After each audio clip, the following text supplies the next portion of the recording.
आला ना भाई गटारी स्पेशल ब्लॉग हैप्पी गटारी रात 10 बजे सुबह 7 बजे पाकी लॉला प्या पकी प्या दोस्ताव आज आपला बर्थडे आहे ना. कोणी विश नसेल केला तर पटावट विश करा, चला पटावट करा, कमेंट बॉक्स भरून टाका. आपला बर्थडे एक वीक पात का साजरा केला जातो त्याचा आज रहस्य सांगणार, तर ब्लॉग पूर्ण बघा. धन्यवाद. भाई बोलतात बर्थडे वीक चालू आहे, नाश्ता करायचे, भूक लागले, मी लोक कुठं जायचं बोलतात मॅकडीला. या जर असंच चालू राहिला तर यो बर्थडे वीक खपाच्या आधी मी खपाचू. जाऊ दे, ही आपली अपयशाची पहिली बारी, सॉरी यशाची पहिली बारी. ये तू बाहेर ये, पोरीवाली आले बघायला. नाव काय? नाही नाही खाऊका नको मला सांग. यावी तर बोलतात सकाळपासून भुकच जाव, आता काय नाही घरी सांगितलंय 7 दिवस रांधू नका. बघ कसा बिल लागला यो वाकासूर. भाई काही पण बोला, चिकनची डायरेक्ट लादीत टाकते नाही, खतरनाक आहे. सगळे पैसे वसूल करीन तितपत उठणार नाही, सगळा साफ करीन. मैत्रीण भेटलेली, याना बोललो, याना दाखवली नाही माग लागतील. याना सांगितलं तुम्ही गाडीत बसा, आलो भेटून. मॅकडीच्या घरी आलो, नंतर समजला यो बर्थडे वीक नाही, यो स्कॅम आहे. आता बोलतात 2 वाजलं, भूक लागली, जेवायला चला. मग याही सगळे तयारी केली, कपडे बदललं. या दोघांना माझ्याकडे दिल्यात नाही, यानं सरकारकडे दिल्यात, राशनला आल्यात. रस्त्यात रिदान भाईने आवाज दिला, बोलतात गपचूप गपचूप चालले मना टाकून चल. मग त्याला पण गाडीन टाकला ना, हाणला. अंकित दा आणि ईश्वत दानी लय मजा घेतली त्याची. चल बोल माझ्या जोरीला पोचलो सायवेदला. इकडे बघता तर गर्दी तर नव्हती. आता बोला आपली ऑर्डर होती तितपत काहीतरी टाइमपास. मग रिदानची मस्त मजा आलती, मस्त खेळत होता.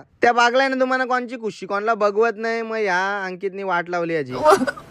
मुझे अपने घर जाना है. मुझे साला कोणी मारला आपल्या भावाला भेंडी. हातू चलतो आपल्या भेंडी वापस मारला ना. चला लई केलो. इकडे पापर आलं, भाई खात चणक आला आलता मनात चणक घ्यायचे बोलतो. मग चिल्ली पण आली ना. आता तुम्हाला बर्थडेचा रहस्य सांगतो, ऐका नीट. धीरजचा 2 दिवस बर्थडे कसा काय माहितीये का?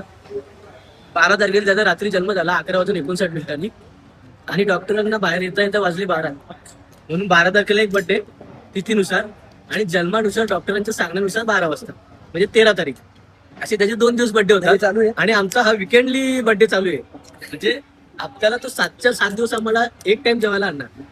बस झाला. आता सरकारला सांगतो हे वीक बंद करायला. मग आपलं जेवण आला, मग आता घेता जेवून ताणून. माझ्या या छोट्याशा जिंदगीमध्ये सगळ्यात मोठी चुकी केली असेल तर याला जोरीला आणून. कारण की मी कटालला अक्षरशः वैताग दिल तर असं आलं तर कधी घरी सोडतो ना भाई सोरला, त्याला सोरला ना याला धरला. आता याला नेतो केस कापाला. याना समजला का धीरज संजय कोंबरा यांची प्लॅनिंग बघ किती जोरान चालू आहे. मग मी पण केस कापून घेतलं. गाठारी म्हणजे काय एवढी जोरात नव्हती, कारण आपला मूड कधी पण बदलू शकतो. कोंबरा होता ना, काय बोंबील नाही, काय मच्छी होती हॅपी गाठारी. रातचे दिप्या आलता, दिप्या कुत्रा भुकत होता का कुत्रा दिप्या काय समजत नव्हता. आपल्याला बर्थडेचं सेलिब्रेशन तर करायचा नव्हता, पण ईश्वत भाई काय ऐकत नव्हता. मग भाईने आणला, मग आता आणलाय तर मग घ्याव का आपण. अर पारला नाही नाही हाय हाय हातावर. पारवावर विचा कार्यक्रम झाला. दिप्या वरवाला बोलतो अरे स्किन केअर भाई, स्किन केअर काळजी घ्यायला लागते. बर्थडे 13ला, विश आली 12ला, तरी पण विश अशी आले का लेट झाला. चला भेटूया नेम ब्लॉग मध्ये. Bye bye.